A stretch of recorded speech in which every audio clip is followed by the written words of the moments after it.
اللہ علیہ وسلم کا ارشاد ہے کہ 7 آدمی ہیں جن کو اللہ جل شانہ اپنی رحمت کے سائے میں ایسے دن جگہ عطا فرمائے گا جس دن اس سائے کے سوا کوئی سایہ نہ ہوگا۔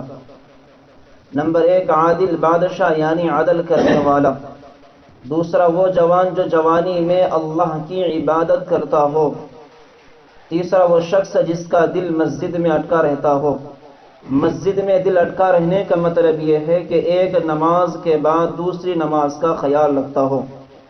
چوتھا وہ 2 شخص ہے جو اللہ ہی کے واسطے اور اللہ ہی کے محبت میں اجتماع ہو یعنی جمع ہوا ہو، پھر اللہ کی محبت میں جدا ہو۔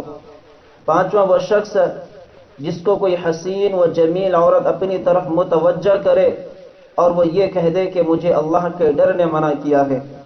چھٹا وہ شخص جو منفی طریقے سے صدقہ کرے یعنی اللہ کے راستے میں ایسے خرچ کرے کہ ایک ہاتھ سے کرے تو دوسرے ہاتھ کو بھی خبر نہ ہو۔ ساتواں وہ شخص جو تنہائی میں اللہ کا ذکر کرے اور آنسو بہانے لگے۔ آنسو بہانے کا یہ بھی مطلب ہو سکتا ہے کہ اپنی معاصی گناہوں کو یاد کر کے رونے لگے۔